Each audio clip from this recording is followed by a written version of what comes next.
The button has gone red now, which means Sweet. we are recording. Kyle, second time round. How are you? How you doing, man? Yeah, not bad. Good. For us, a little intro into the camera again. Cool. Hi, yeah, my name's Kyle. I'm a local DJ and audio engineer in Southampton. Nice. So what we were chatting about before the horrible mistake that I made was like the nuances between the different job roles that you do. So like me and probably a lot of uneducated people on this sort of industry, I seem to at least lump all these titles together, but they obviously have their own unique aspects. Explain to us what the different things you do are.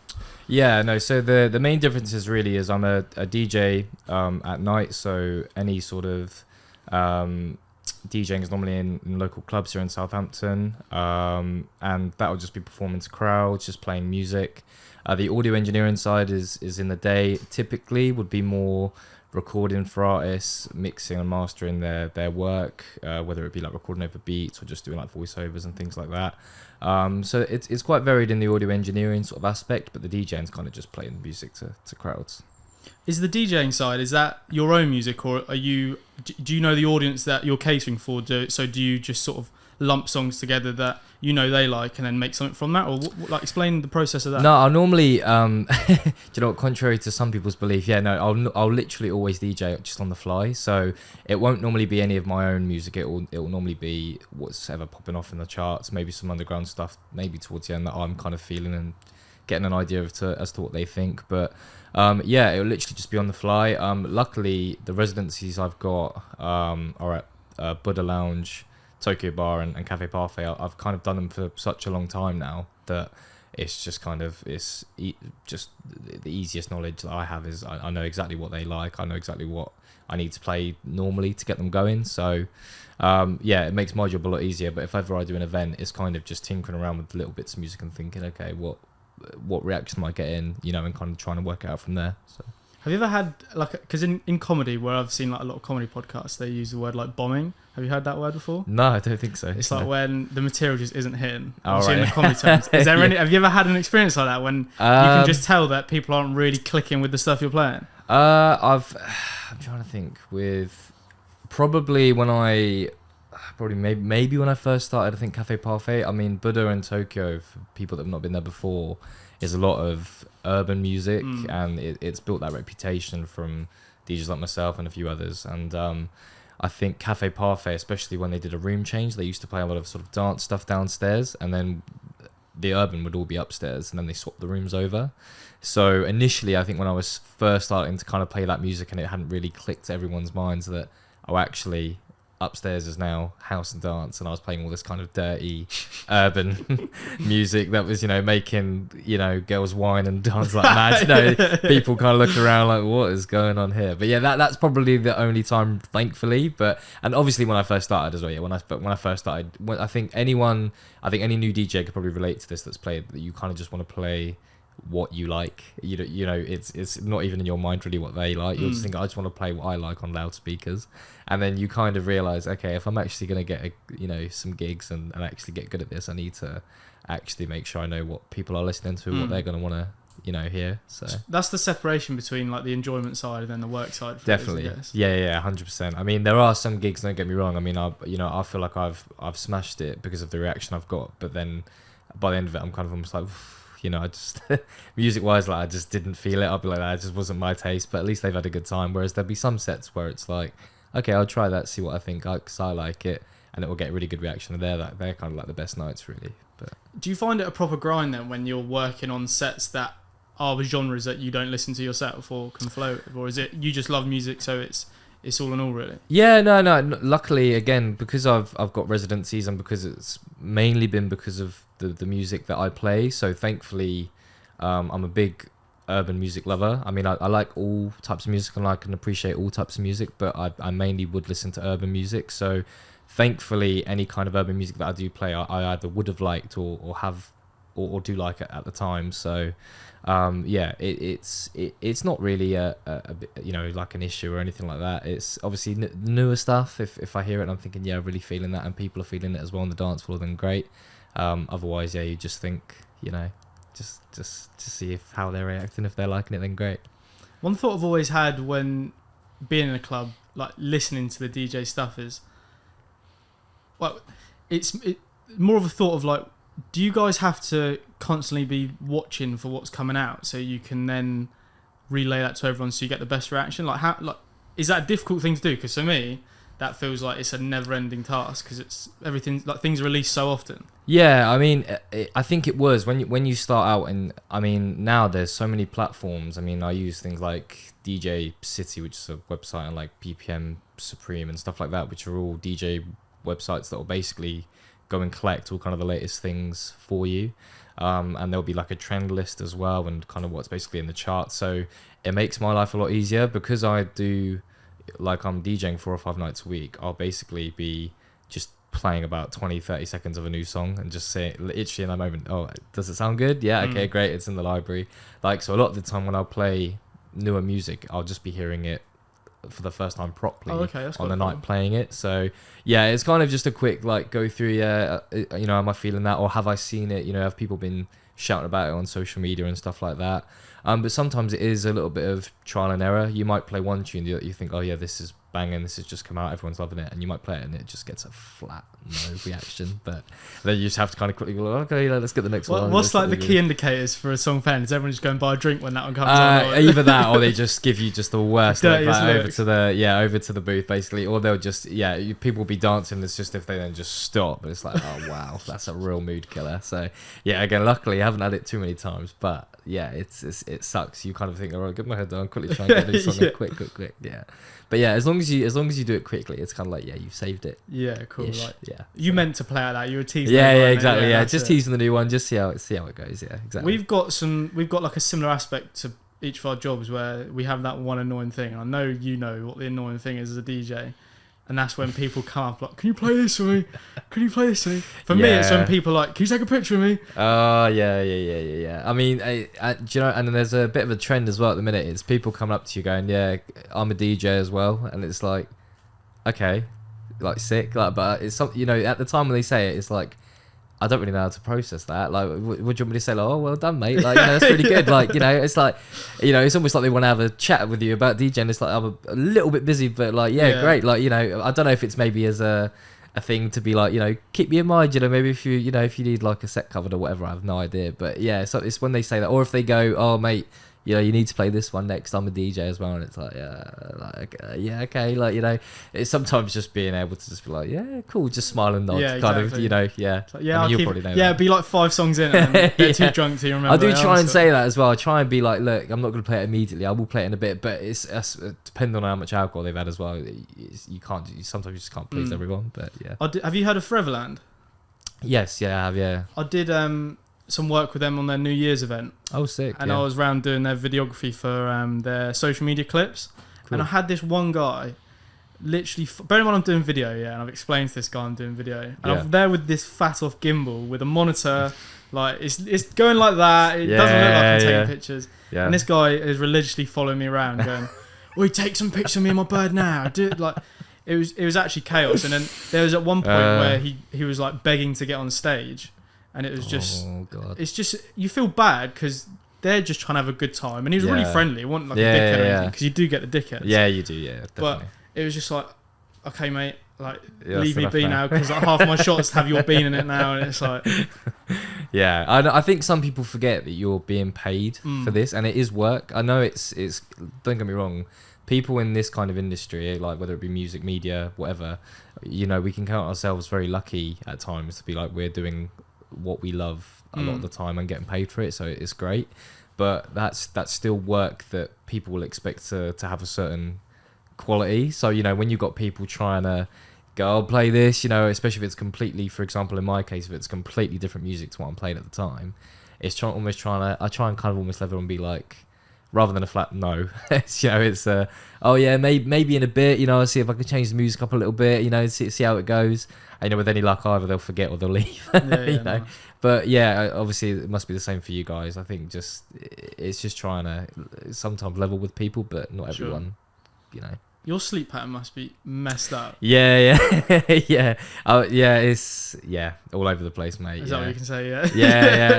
Do you know what people do? They say, "Oh, do you have any nights off?" And I said, "Well, yeah, you know," but it just Do you know what? Even on my nights off, I probably won't go to bed till the early hours, like maybe 3, 4, just because it's just you end up losing the pattern. And then what I'll do is, obviously, if I have then a gig the next night, I'll just be shattered by about one or two, and it's like, nah, I need to almost be prepared. But no, like, I try not to moan too much with things like that, because it's still doing things that you love doing. It's a good problem to have, isn't it? Yeah, exactly. It's a good problem. Yeah. From the like engineering side versus DJ side, what do you enjoy more?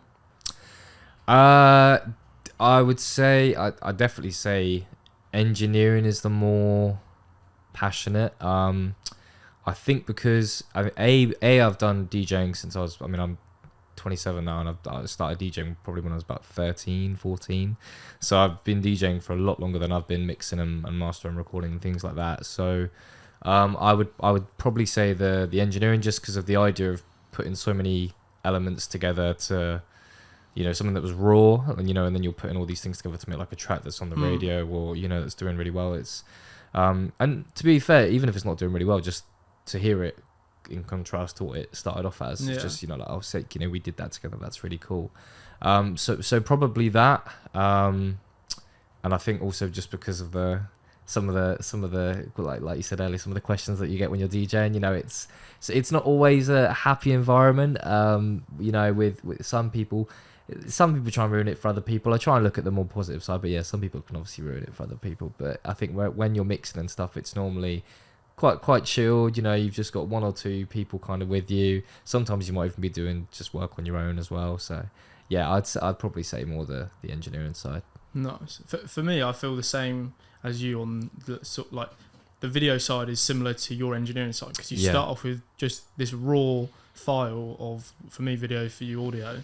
Yeah. And then you put all the hard work in, tweaking little bits, like trial and error on some of the clips. Like, it's a arduous process. I'm sure you can attest to that. Yeah. And at the end, there's something you can be proud of. And for me, it's fulfilling. And that's a big thing that I never found in any other job. It's actually something that's fulfilling.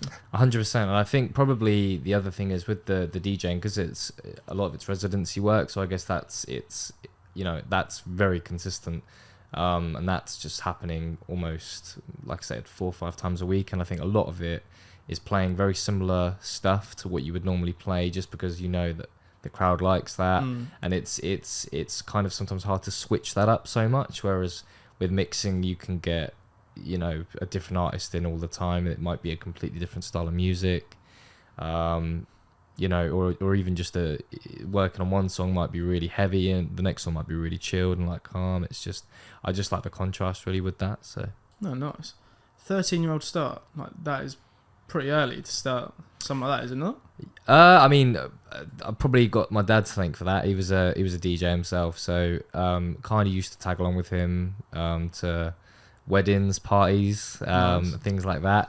Again, I wouldn't play too much because back then I was just playing what I wanted to play, and it wasn't very wedding friendly. I was back then. I was probably into like dubstep and stuff like that massively. So everyone was into dubstep. Yeah, I used to love a bit of Skrillex. Massively, and like Bangarang. That was the video for Bangarang when I first saw that. To be fair, even when I first got into clubs, I would still try and sneak a bit of dubstep in there, and no matter what the looks, like, I'm just gonna play a bit because nice. I've earned it, kind of thing. But that was how I kind of really got into it and realised that actually, I love music, and I had no idea what else I wanted to do.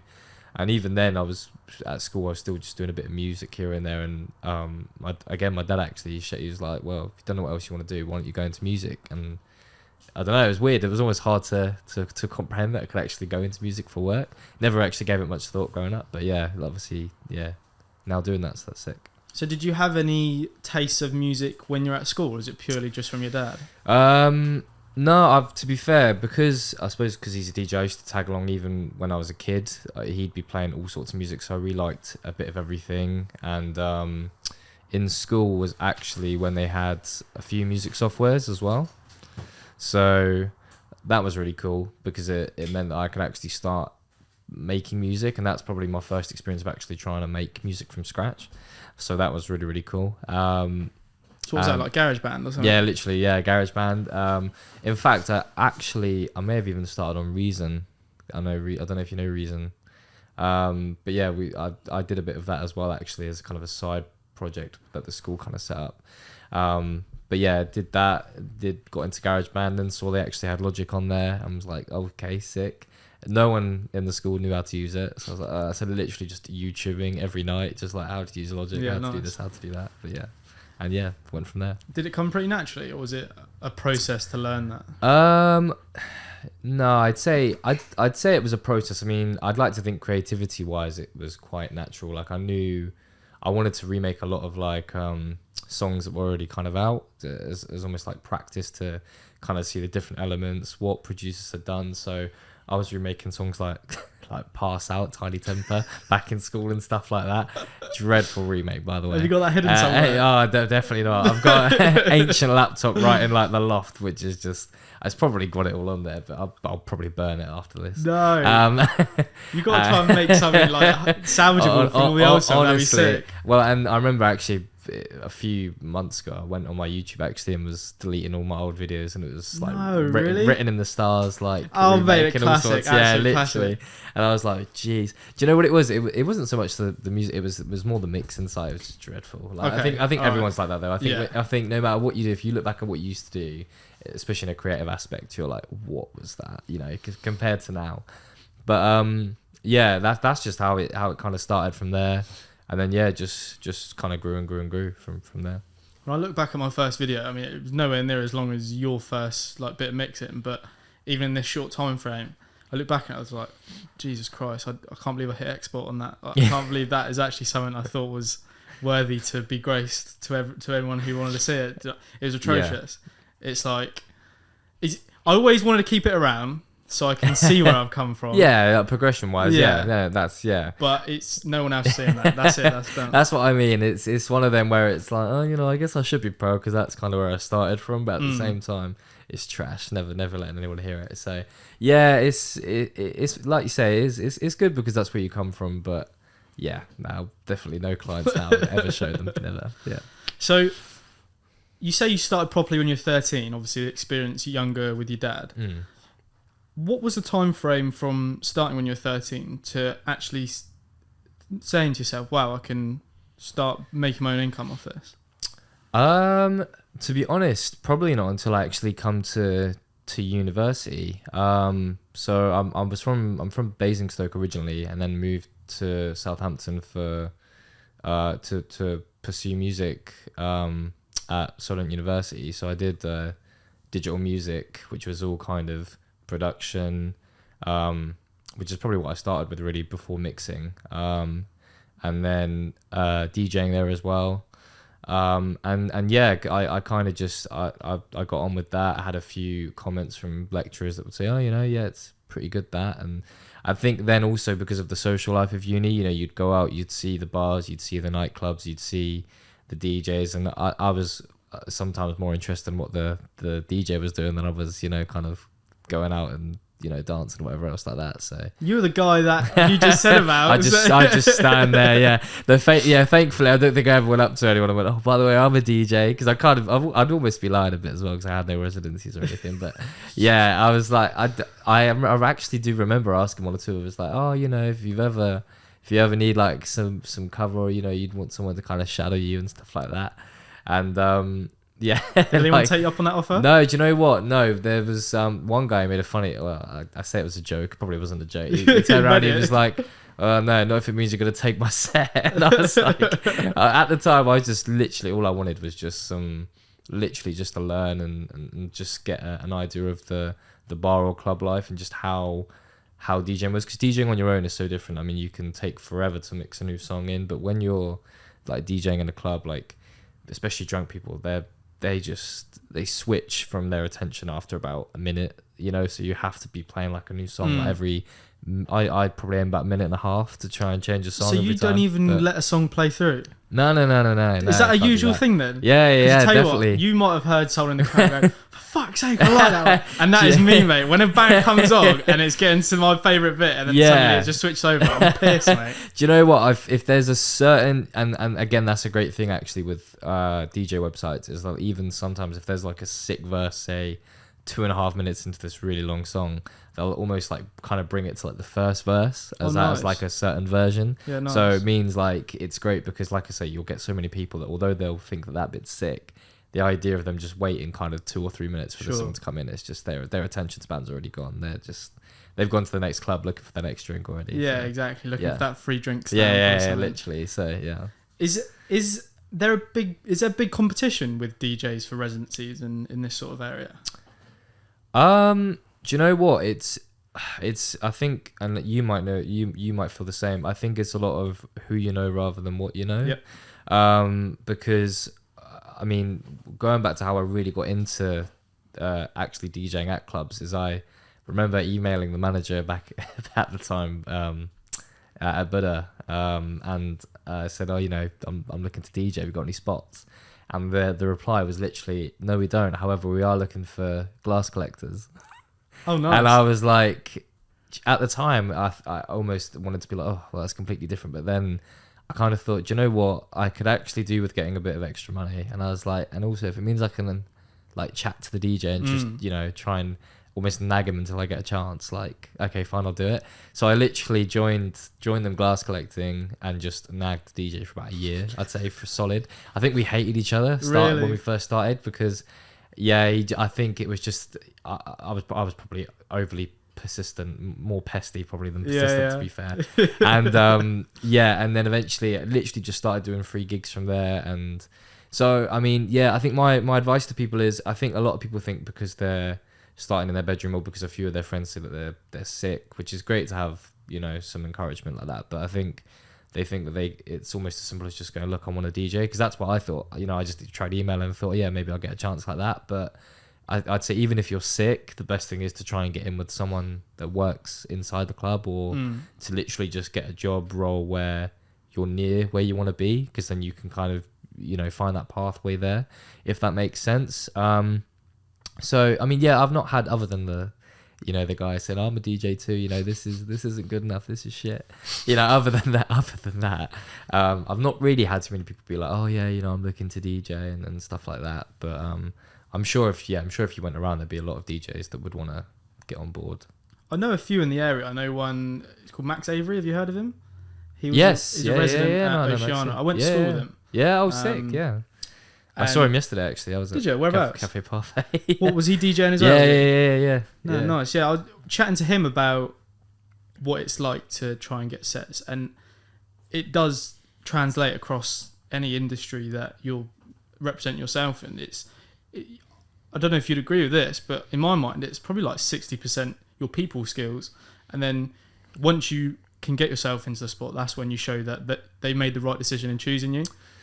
Yeah, I mean, I'd probably agree. I think, and also I think it's an element of just having a good like resistance. I think because I mean, when I first wanted to get in, the amount of times I was told like, nah, you're not good enough, or there's no chance we're moving you from doing that to DJing.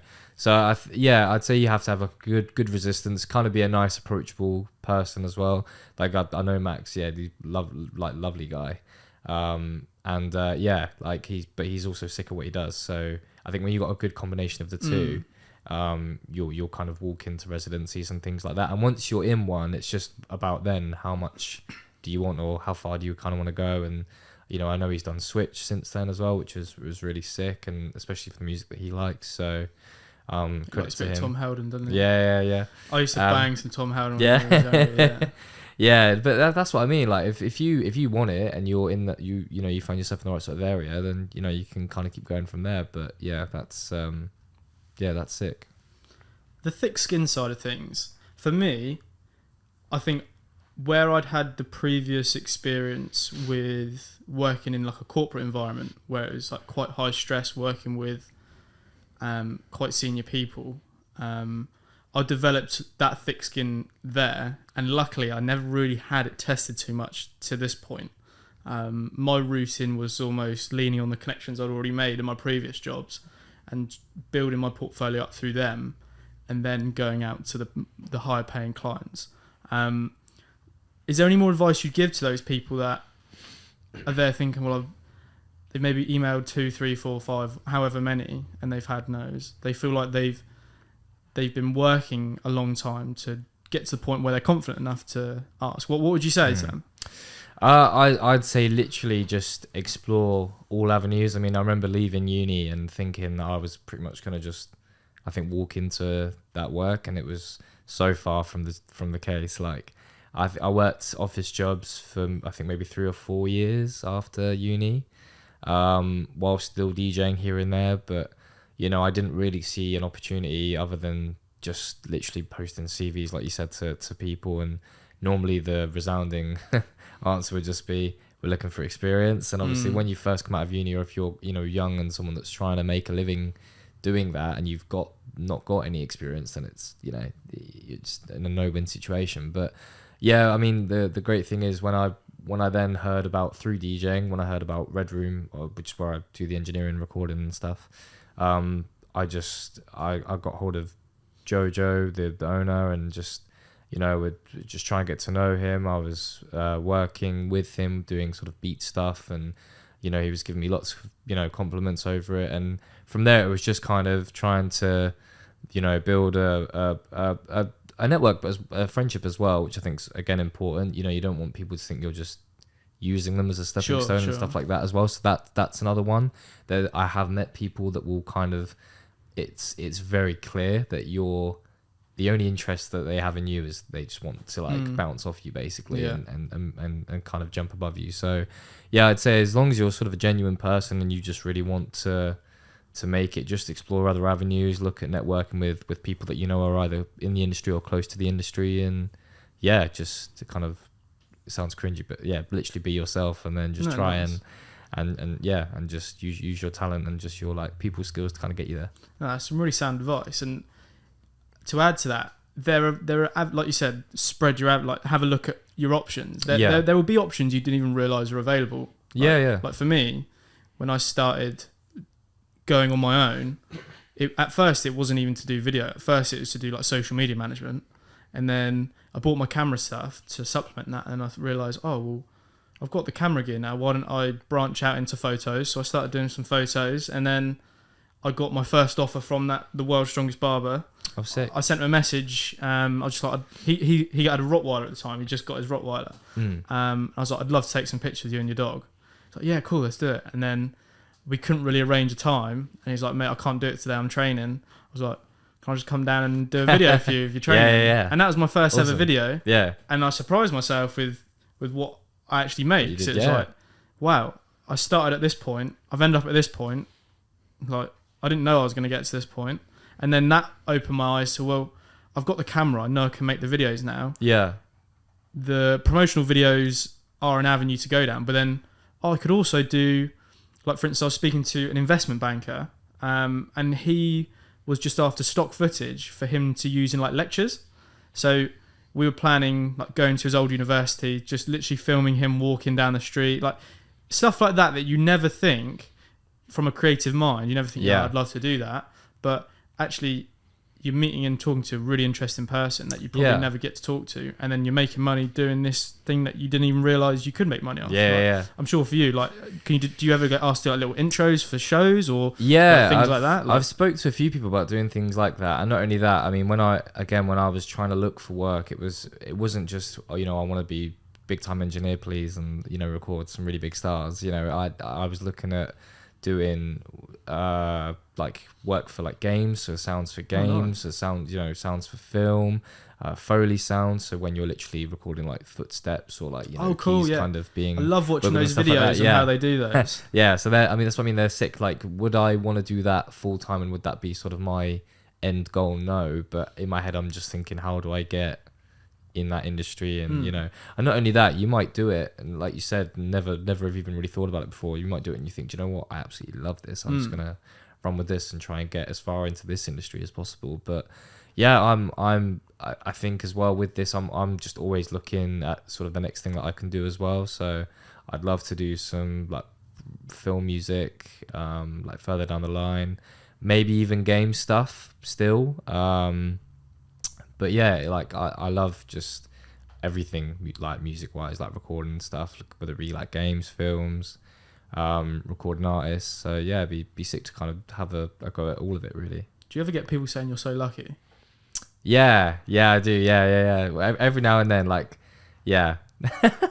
Yeah, it's funny because the way I look at it is like, okay, yes, but then no at the same time, because I feel like if I'd have just taken a no really easily, then I mean, a bit like what you just said there, you know, if after Lewis said, you know, I can't do it today, if you'd have just gone, oh, okay, maybe another time, that may have never have happened, and, you know, then, definitely. you know, so I think it's just taking sort of the opportunity that you get and just thinking, do you know what, let's just give it a go, you never know what might come from it. So yeah and no. I'm a million miles away still from what I want to be doing in terms of what I would deem as like success for me. I think like I'd want to be working with as many people as I can, whether they be like top of their game or whether they be kind of starting out, and just literally pretty much be in the studio like every day.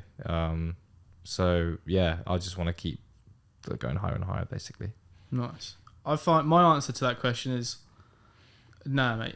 No, because I tell you what, I am lucky in a sense, but I make sure I'm in the position to take advantage of that luck when it presents itself. I'm not still laying in bed. No. I'm not. Granted, I go on my phone a bit too much, and I think that's a problem most people have in this day and age. But I'm trying to put myself in a position so that when luck does appear, I can take full advantage of it. Yeah. No, exactly. And that's what I mean. So when people say you're lucky, I think they're just looking at you in the moment and thinking, you know, you're doing what I'd want to do. And, you know, I'm gutted that it's not me. But it's like, yeah, but then they didn't see the route to there. Do you know what I mean? I didn't just get kind of plopped through and go, by the way, this is your job now. You can do this. You know, get on with it. They didn't see little Carl running around weddings, terrorizing. Yeah, they didn't see me tapping around on everything I could, like thinking I'm a mad drummer. Oh God, I used to annoy my mum like mad doing that. But yeah, that's another story. But yeah, no, it's the way I look at it is, you know, I studied at college for this. I studied at uni for this. I did music at school, probably more than I should have, you know, and then screwed up my GCSEs. But again, there you go. But you know, I look at all of that as a route to now what I'm doing and thinking, you know, rather than look back and think, oh, I should have done this, should have done that. I just think, you know, that's kind of paved the way for me to be doing what I'm doing now. So, do you feel like you'd be able to reach the point that you're at now without doing it at college and university?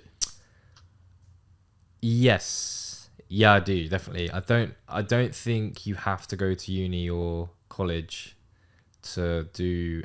I probably wouldn't say any kind of creative outlet as a career, to be honest.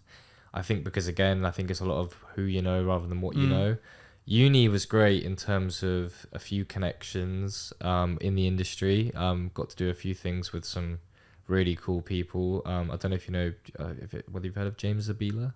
No, it's like a house / like kind of techno artist. I might like and him. DJ. He's really sick. Like he's, I think he was born in Southampton, but I know he was a Southampton resident. And he's done like performances at Junk back in the day. Again, I don't know if you would have known Junk. Yeah, I know Junk. Yeah, I've heard of it. Never been. And Switch as well. And like he would put so much effort as well into his performances, which I loved. He would have just so many things on the go. Like it wouldn't be like me on a Saturday night where I put a song on and then kind of have a big swig of beer and then pop it down.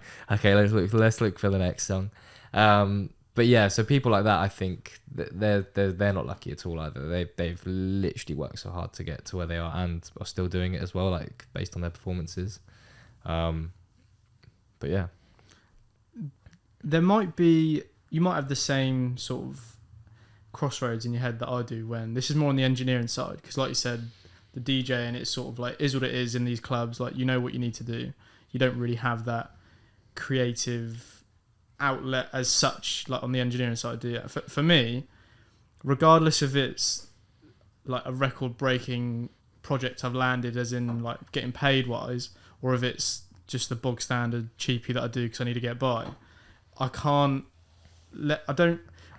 have to really kick myself if I notice myself start to like let that price get in my head and think, well, this is a this price job, so I should put this price of effort in, because it's like, no, because your name's on it and it represents you and it feels like a step backwards. Yeah, I mean, the way I look at it is, I mean, especially when it comes to mixing and producing in terms of pricing, because I mean, there's no, with beats and with like mixing and stuff, there's never really a fixed price. No one can ever sort of go, well, you're mixing a song that's got to be X amount, because you normally pay for kind of experience, quality, all of that kind of thing. Sure. But I treat every mix, regardless of whether it's a like 16-year-old kid literally just come off, you know, like into the studio from like the, you know, school or pretty much, or like college or whatever, and to like some guy that I know is like doing all right in the industry, like, you know, I'll treat every mix kind of the same. And I'll just think, because you never know. I mean, I just think it makes it more enjoyable for me in a way, to see it at the end and think I'm actually really proud of that work, rather than thinking, oh, you know, not amazed with that, but there you go, but you know, it kind of suits the pay or whatever. But I just think, I think when I look back at it, you know, I've done a really good job there, and you never know as well where that might get heard or who that might get passed on to, and that could always lead to more opportunities as well. So it's a shame, like for me, where my work experience has come from these like high pressure, cutthroat, like corporate areas. Like I was in like the building industry, like that is so like they will cut corners on price, and you will see that they've cut corners on price. It's not like to their best work. It was hard to get that business mindset like pushed to one side. Like every now and again it will come into my head like, you're getting paid this for this. It's like, shut up, mate, like this is my name, this is do you know, like you just said. No, I get it. I mean, I think because I mean, I've done, you know, again, when I was in like office jobs in between like uni and what I'm doing now and stuff like that, it's, I think, you know, you do get that mindset of, you know, if you're having a really rough day at work, you'd think, I'm not getting paid enough for this. Like I'm just, there's way too much stress for this, like in that kind of role. But then, I don't know, I guess that kind of just spurred me on more to kind of be doing what I'm doing now, which is great. But yeah, I think when you've got anything kind of affiliated with your name, I think even if it's someone that's difficult to work with, or not something that you're like, okay, I don't love this work, but it's going to reflect me and my work, so I want to make sure it's as good as it can be still.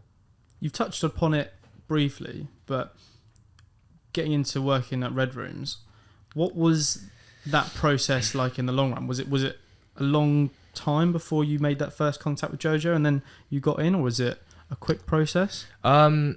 I met Jojo literally just after arranging a session with him to just basically work on mixing some of my own beats, just as basically as a way to see how he worked, but also like to get to know him, to kind of get that first introductory on the go, you know, like, that's really hi, cool. I'm Carl, you know.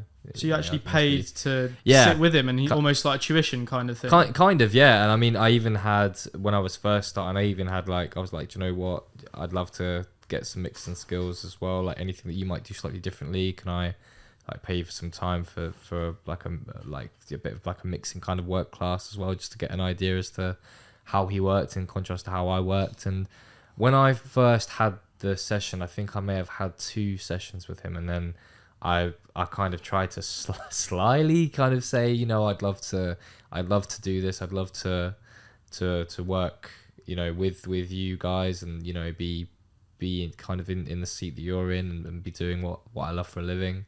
And he immediately was like up for it and was like, yeah, you know, I like your work. I like your music. I think, you know, you've definitely got potential to work here. That's fine. We'll definitely sort something out. And it was just a case of Jojo's such a busy guy, and I think because he had so much on the go all the time, it was kind of being pushed back a lot, which I completely understood. But from when I first spoke to him about it, and when I first then got in the door to kind of be sat down and go through it was about 6 months. Oh, okay. So it was, again, I think it was just a bit of that resistance that we were talking about earlier. It was a bit of like, okay, do I get knocked down because it's not happened in a week's time, or do I just kind of give him like a gentle reminder after so long and say, look, I still really want this, you know. And funnily enough, he even spoke to me on the phone after we had kind of the initial meeting about me being there, and said, look, you know, we get a lot of contact, and the main thing that I needed to check was that you were persistent and passionate enough to do it. So it's almost a bit of a test then. Almost, yeah, exactly. That's how I saw it. But, you know, and luckily, you know, because I was that, it was fine. But that's what's really required, I think, in that kind of industry and for that work. You know, if you're not showing that you love it, that you want to do it, that you're passionate about it, that you're going to put you know, a lot of effort into it, all your effort into it, then I think it's, you know, they're going to look at you and think, why would we hire you over someone else that has all of those things? So when you go through a period like that, it's your mind can play tricks on you, can't it? I bet you were probably thinking a few things like, I'm not good enough, I'm not this. Oh yeah, 100%. I mean, when I first started, especially because you're being, you know, someone like, you know, Jojo. You feel like a pest, don't you? Yeah, no, it was almost like I felt like a basic starter. Like, again, it was almost like first going into uni again. Because I think I was looking at his level of work, and obviously the plaques were coming in as well for Jojo, which, you know, is really good. And, you know, although it kind of spurred me on, and I thought, yeah, do you know what, I want those as well. At the same time, I thought, geez, like, you know, am I good enough to be working, like, you know, under a guy like this who's doing all of these things? But again, almost like with the production stuff, I look back at some of my first mixes and I think, do you know what, not that great, but compared to what I'm doing now, so much better. And I just look at it as like, that's, again, that kind of paved the way for me to make my work better and better and better. So. If you didn't have those first ones you were a bit iffy about, you would never have reached the point you're now. 100%, exactly. And that was the main thing. So, yeah, I think anyone that's ever in that kind of situation is just, try and believe in yourself. Honestly, the amount of doubt was unbelievable, because it was, you know, I was looking around like, oh my God, you know, and even when I was asked to go in, it was also the idea of, oh, you know, is this client, when I first started, is this client even going to think that I'm good enough? Because back then as well, it was called Jojo F Red Room Studios. Okay. What did that stand for? For Farinella, his surname. So it was basically the studio was affiliated with just himself as a whole. Right. But since kind of the introductory of me and also Claudio, his fiance, it's now been rebranded as Red Room Studios, which was a really nice touch by Jojo, because he didn't need to do that. But it kind of makes it less like worrying, like, oh, you know, this is all of Jojo's work, and kind of got rid of any confusion with people thinking, you know, oh, it's going to be the same engineer every time, or kind of the same like guy that's got all these plaques and stuff. Yeah. Yeah. No, nice. I remember the first time I went in there, I didn't know whether it was a one-man band or like multiple people. Then obviously met you, and I didn't know if you were the top daddy of the place. So it's quite a new experience for me, because I'd never stepped in a proper studio before. Yeah. And it just looks so good in there. Like you walk straight in, as you walk up the stairs, all the plaques are on the side. Like everything is, what, like you guessed it, red. Like like, wow, like who expected that? And then you've got like all the soundproof booths. Like it's properly done in there. Like was it always like that, or was that something that was a recent touch? Or and actually, funny story, the we've had a complete paint job, so none of the walls are even really red anymore. Oh, brilliant. We'll scrap that. So the red room's kind of the grey room now at the minute. We actually used to have, so upstairs, we've, as long as I've been there anyway, we've always had, and downstairs was actually, in the big room that you've been in, downstairs was a rehearsal room. Oh, okay. So it was actually, had like a drum kit in it, a piano. Was really sick, actually, for people that wanted to kind of just, you know, if they were learning drums, just wanted to have a go on that, or literally if they wanted to do a bit of band practice or something like that as well. There's a really nice space for that. But I mean, especially since I'd been there, I was finding it was getting less and less used. And I basically remember him talking about changing that into a studio. And I was like, that'd be sick, because then we'll have 2 rooms as well to work with. And I couldn't have imagined it would have turned into what he made it into downstairs. It's really, really been nicely done. And I'll kind of try and work down there whenever I can, basically, because it's so nice. But he's done a really, really nice job. We only had that, I think, since either November just gone, or the November before that. So we've not had the downstairs room for that long, actually. So the first time I came in, I think it was, who's it with? I think it might have been, was it an Easy video, or was it an ads video? Sorry, or was the first time when I did the video with D1? I think it was D1. It was D1, I think so. Yeah. Because I went in the upstairs bit and I thought, this is proper. I like it in here. Yeah. And it was crazy to see, like, your whole setup. It was sick to see how the artist worked in the booth, because I didn't even realise that they could hear themselves through the headphones. Like, you always see the videos and you're thinking, are they just for show, or are they actually doing something? Yeah.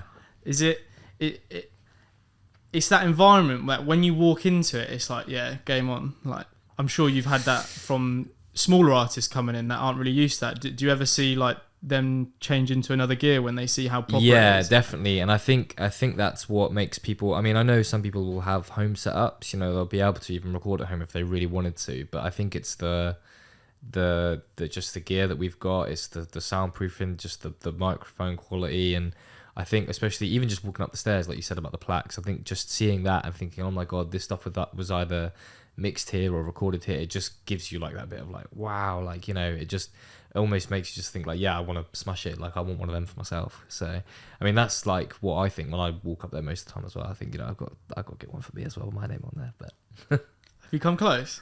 No, I don't want to put myself there. I mean, I'm trying to, I think with this game, it's the, like, you've just got to be patient and just keep doing what you're doing. I don't think there's any kind of quick road to success with things like that. Sure. I mean, you could like record something and literally have no, like, say on the mix and the master, and it might get given to someone else, but say it pops off, you'll still get a plaque because you recorded it.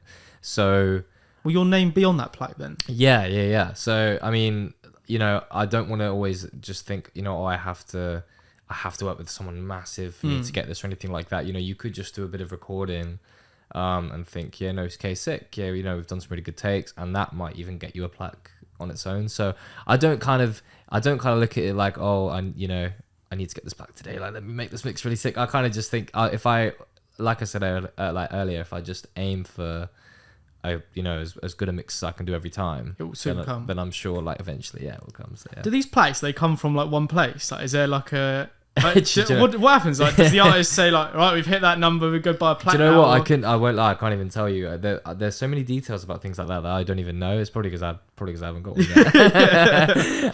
But no, I think a lot of it's to do with the label, and I know like a lot of them will have to say like some of them at the studio have like Brits Awards and things in the corner as well, which again, just seeing that's really really sick. But yeah, no, I wouldn't be able to tell you at the minute, but yeah, no, hopefully one day. Very nice. I'm sure it will come. I mean, you've worked with some top-notch artists at the moment. I've seen in your bio. Is it Kojo Funds in there? Was that one? Yeah, I mean, a lot of that is the DJing side, which again, I love the DJing. That was like warming up for them. So say they've got a set in a club, and you know they're going to come on sort of after me, and I'm going to be playing to the crowd to kind of get them all hyped before they then come on and stuff like that. But no, I've definitely set up some cool projects at the studio as well for just like a couple of people. I mean, I don't know, like Sarkodie. I don't know if you know him. Like anyone who loves like urban stuff, like the big, massive Afrobeats artist. And tried setting up a few things as well with like Steph London and stuff like that. Oh, nice. It was a bit more mainstream, but yeah, it's just like I say, it's just it is literally just carry on and just be persistent and just keep doing what you're doing, and eventually I'd like to think that it will come. But yeah. Do you prefer working with the smaller grassroots artists or the more established? To be honest, I don't really look at it that way. If I click with them, I don't mind who it is. I think it's just if you have a good relationship or a good friendship with them, then sick. But normally that just comes over time. Like, you know, we said about D1 earlier. I've worked with D1 quite a lot now, and he's really easy to get on with, really respectful, which is again really nice.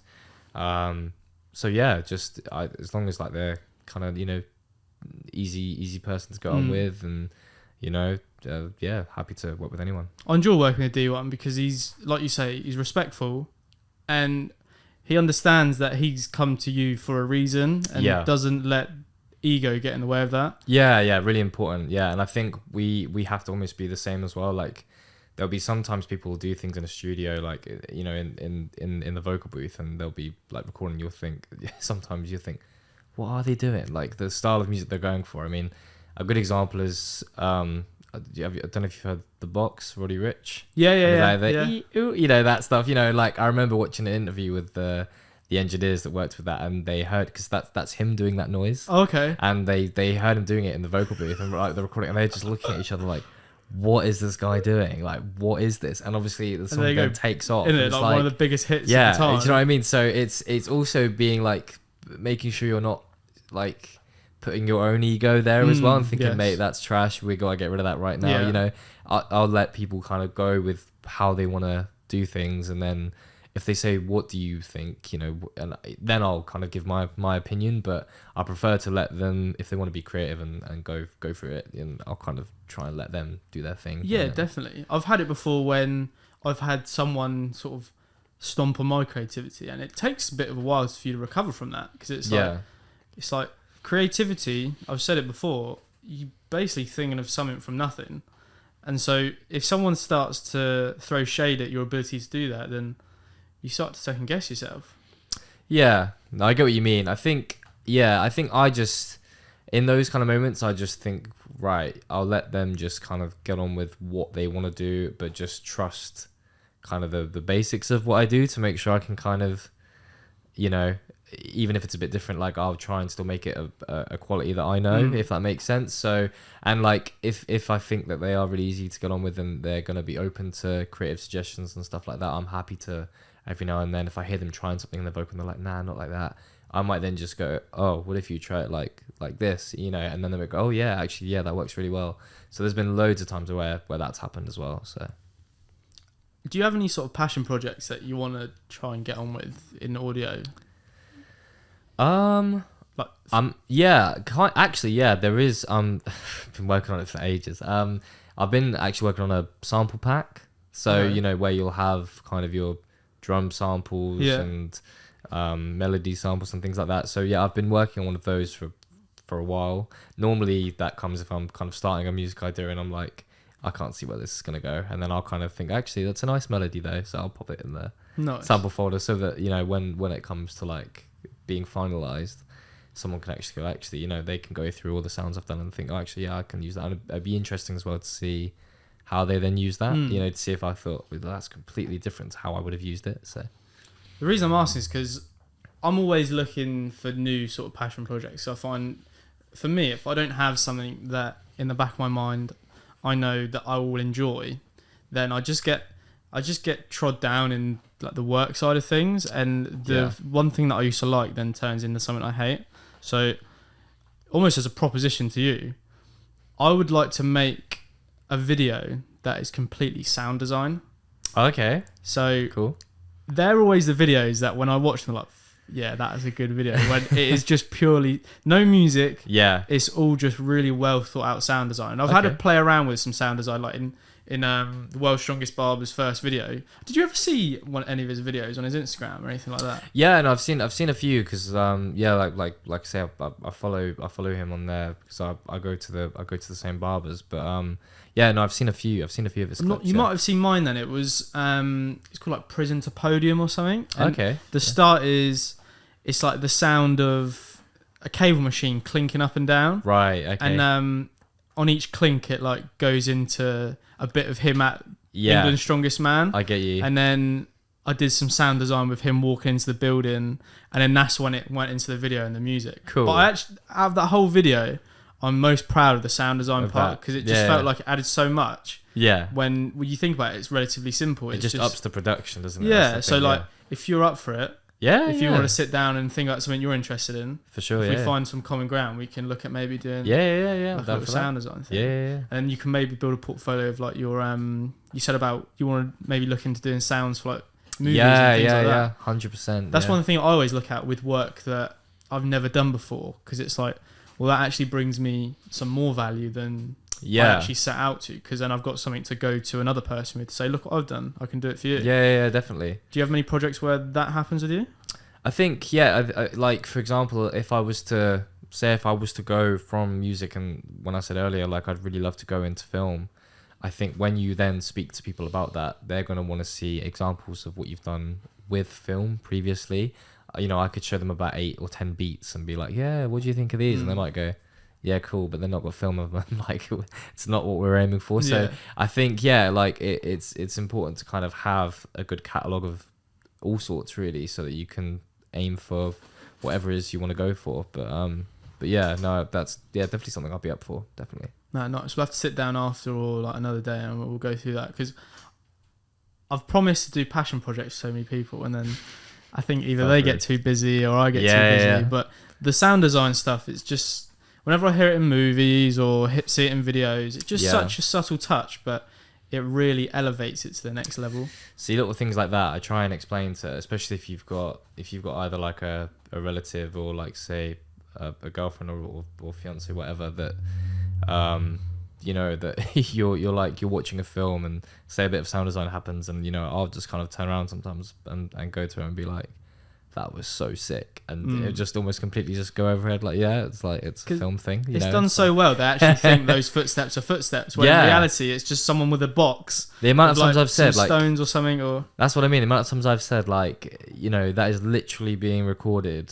by someone else. Like, there's that is not happening in real time, and I think for some people they're like, what? Like, what do you mean? Like, it's like, it's almost like they can't conceive it. But yeah, it's crazy the amount of work that goes into it.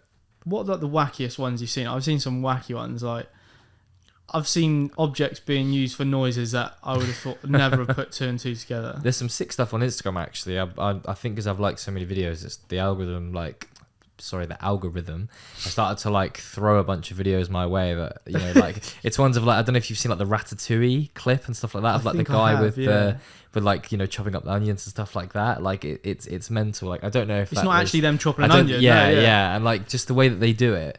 But in terms of like the craziest thing like I've seen is probably, I wish I knew like the name of the clip, but in uni when we had to do a Foley project, they showed us a clip of these two guys. It was years and years ago, and they were literally watching like a clip in real time, and they had to just go mental with all of this array of stuff in like the space of like 2 or 3 minutes. But they were dripping by the end of it, because it was back then, it was like they were trying to get it all recorded on one track, so it wasn't like they could kind of stop, record.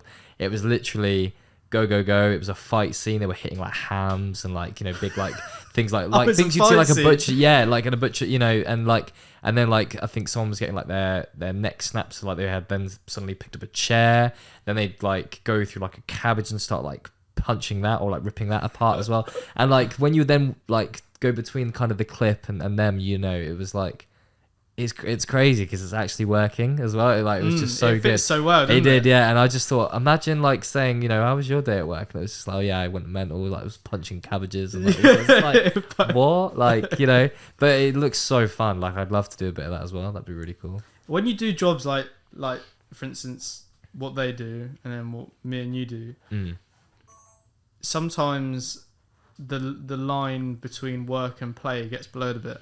And I don't know about you, but I feel bad sometimes because I've grown up so much seeing people being miserable at work and this sort of stuff. I feel, I need to put some misery back in my life. Go back to the computer for a few hours. Like, I don't know if you ever feel that, or are you just appreciative of the place you're in? Nah, I do. I think back to like what I was doing, but then I think, to be fair, even when I think of that like properly, I think, do you know what? I could have had much worse jobs at the same time, but yeah, I just appreciate that. Luckily, I've got like a fairly good drive to kind of keep I would say anyway, to keep kind of going after what I want to do. And I think probably like luckily for me as well, there was nothing else, like I said earlier, that I really wanted to do. It was always just music for me. So if it wasn't for that, I probably would have just landed in any job and tried to have probably gone up as far as that job would let me. But other than that, I knew as soon as, especially when I got to the studio, I was like,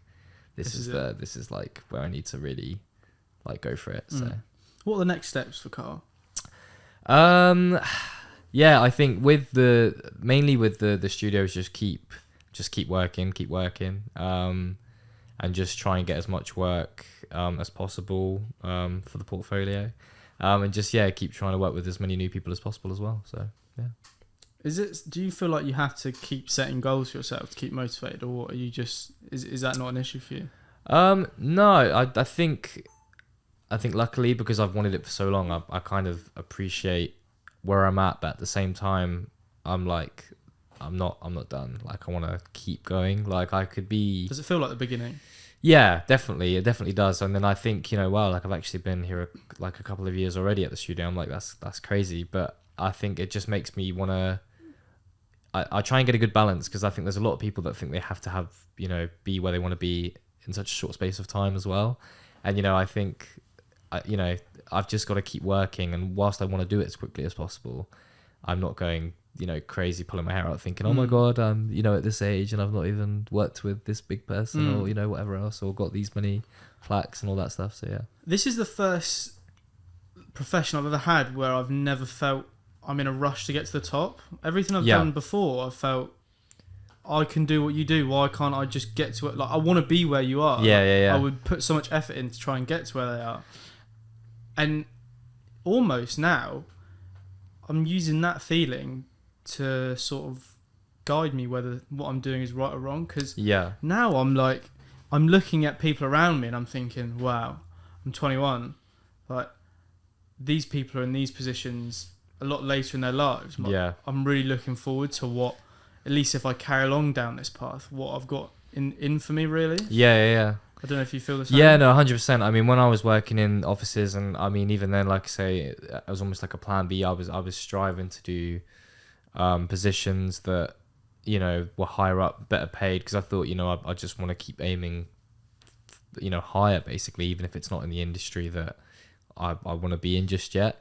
And I think back then I was like, oh my God, I have to be doing this by this point, whereas now I'm quite happy doing what I'm doing, but at the same time I try and, just like I said earlier, just try and find a nice balance between not pulling my hair out because I've not done all this by this age, but also not sitting back so much that I'm like, do you know what, it will come, I can just put in barely any effort and it will just come to me, it's fine. That comes back to the people when they ask if you're lucky or not.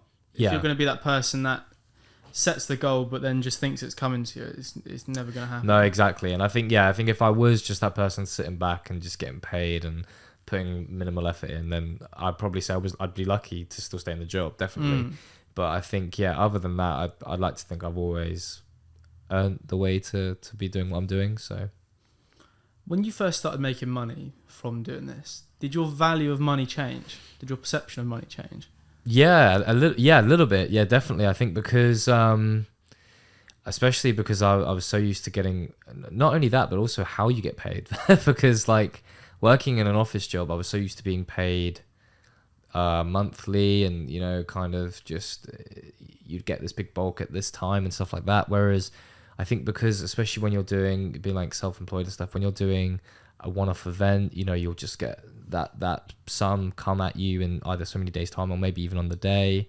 The same when you're doing gigs, or if you're if I'm at the studio as well, which that tends to be like weekly for me. So it's really, really like varied. But then at the same time, because I'm also trying to save, I mean, like everyone is, I'm trying to save for certain things in life as well at the same time. It's made me think, do you know what, although I can afford to spend a bit more, I also want to save as much as possible. So, but yeah, definitely, like now, without sounding smug, like the bigger sums of money don't seem as big now because of this industry. But I've managed to, after I'd gone through a phase of either wanting to buy every, as I'm sure you probably have done as well, like wanting to buy every, in my case, audio thing possible that I'm still looks in that nice. phase. Yeah, I think I went through a point of like, for like plugins, so like basically what softwares we would almost use to make vocals sound better and stuff like that. Like I was just buying any that basically had a good review as well. I was just like, oh my God, yeah, looks sick. Yeah, I want that. Or any one that I'd seen in like a video, or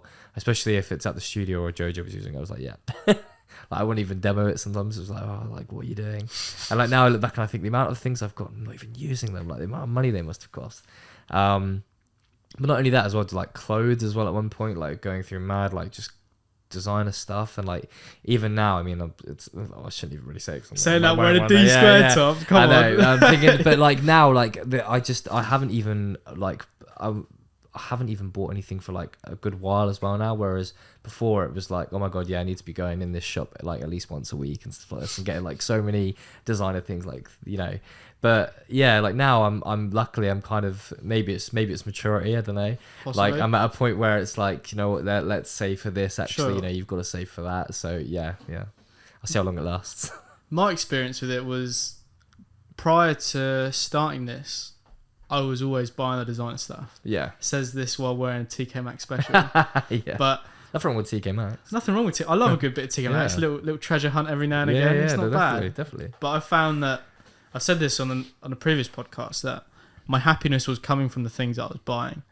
And Yeah. it's because I was so miserable at work, and I would be using like that free time that I had to look at stuff that I wanted, and then when that big lump comes, it allows you to buy it.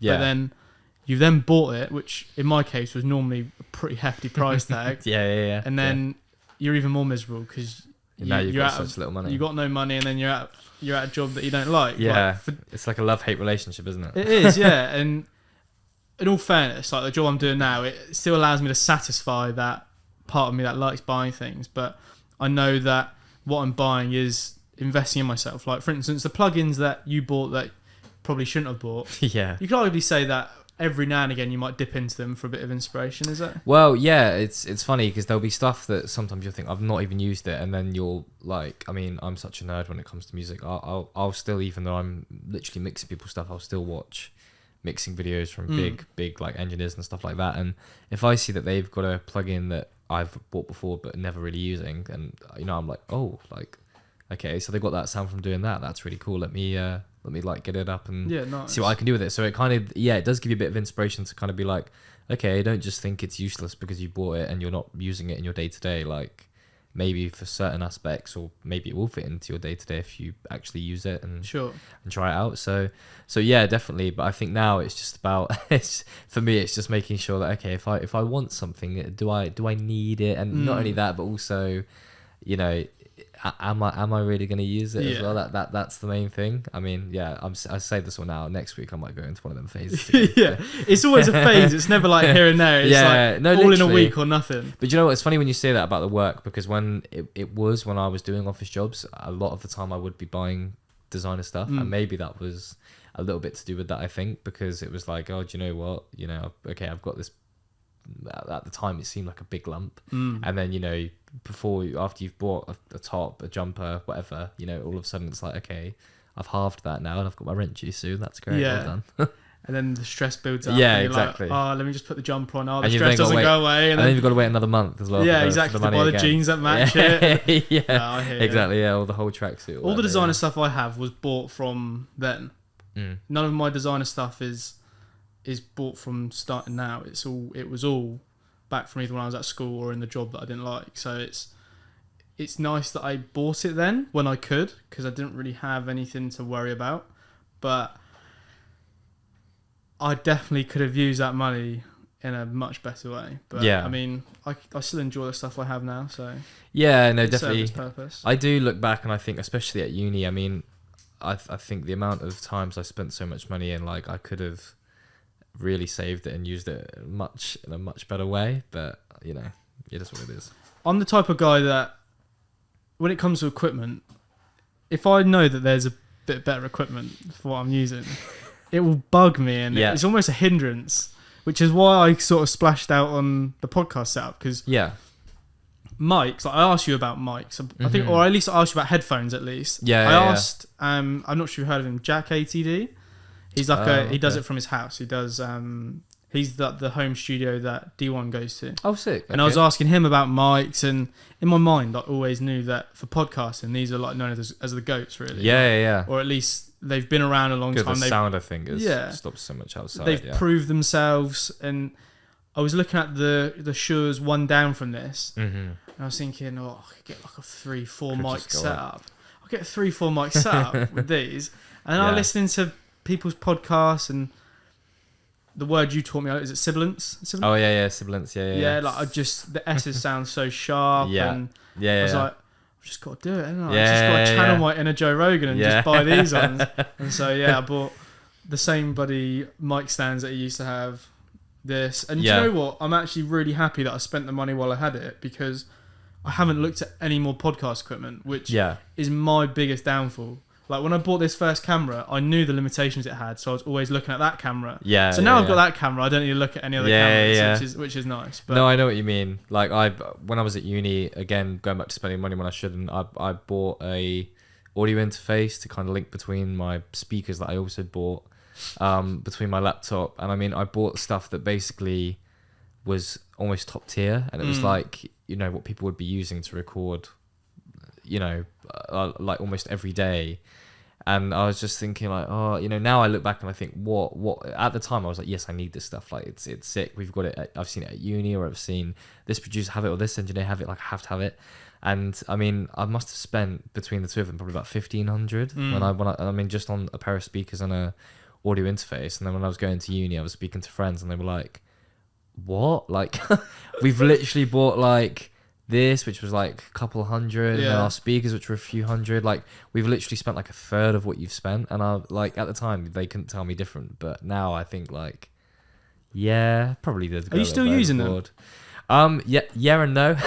So the audio interface has been sold. Oh, okay. And the speakers I actually kind of just use if I'm doing any sets at home or recording any sets at home. But there you go. They've lasted, haven't they? Yeah, I mean the thing with obviously working in the studio is Jojo's really sick. He lets me kind of just use it as my own, and just if I need to do anything, if I need to do any music. So because I've kind of got that workspace available to me, I don't really want to be blasting speakers when I'm in a place where I'm going to get neighbours getting the up with me. And not only that, without any of the kind of quality in the room, like with any isolation and, acoustics and things like that. So it just makes much more sense to use that. Yeah, it does. You're in a really unique position where you've literally got top tier equipment at your disposal, haven't you? Yeah. That's the nice thing about finding...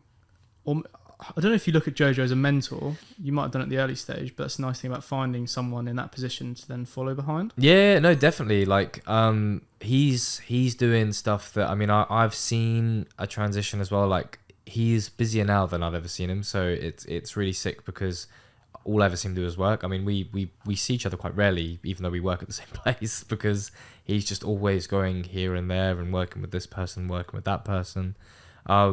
So yeah, it shows like how much effort he's putting into his work, and he's getting he's getting rewarded for it as well. Like some of the plaques he's got recently, and some of the people he's working with, like RD, Dino, and working with people that are also on the come up. And what I love about it is he doesn't just go, do you know what, I'm only going to work with XYZ big person. He still works at the studio, still works with local artists, and it just proves that he's level-headed. He's not got a massive ego. So no, that's really great to hear. It's nice to see a place like that in an area like Southampton as it is now, because it seems like Southampton has had this real big surge in independent artists. I don't know if you feel the same, but 100%. They've got somewhere where people won't look down upon them, will treat them as equal, as they give them the same treatment as everyone else, and so the only limitation to them is actually how much effort they put in, rather than... Yeah, definitely. And I it's sometimes it's frustrating because it, like, being in my position as well, it's proof that talent won't just get you there on its own. Like, there's been so many talented people come through the studio as an example, and because either they've got, and it's not always just lack of effort, it might just be other commitments, or it might not be their end goal really to make it in that industry, which is fine, it's up to them. But you hear their stuff, or you listen to their voice, and you listen to the way they make music, and you're like you're actually really sick. Like you could actually make it. Like, but then, although it's frustrating, you think, well, do you know what? They might have priorities elsewhere, or they might just, But it's a good lesson in a way, because as I say, I think it's proof that you can be talented. Okay, fine, but you've also got to put the work in if you want to get anything out of it. So brilliant. You can be talented, but you need to put the work in. Yes. 100%. I think that is a fantastic point to end on. Yeah. We've done an hour and 13. Jeez. What does it feel like? By. You reckon? 13 minutes? No. All right, we'll wait till it gets to 14, shall we? I mean, that's flown by. To tip the time over, you've already offered some really good advice for some young people either wanting to get into the music industry, or the advice can even be applied to anything that they want to do themselves. Mm-hmm. One key point that you might have realised at the start of your journey, or you've only just recently realised, but one key thing that you'd like to share to help someone out in a position?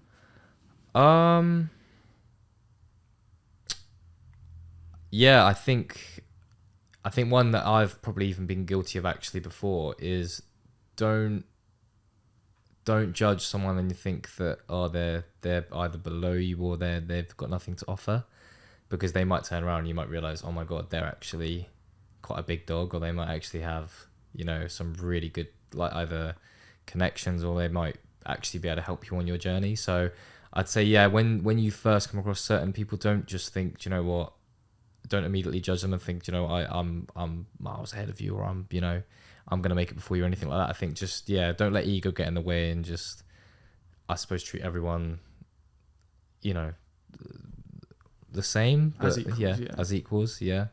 And just don't think you're above anyone. That would probably be the main thing. I'll agree with that. Appreciate that, Carl. That's cool. a good bit of advice. Stick with that, and you can't really veer far wrong, can you? Yeah, no, exactly. Nice one. Appreciate it for your time today, Carl. And you, man. I'd love to have you again. Yes, definitely. But until next time, have a good one, guys. Cheers. In a bit.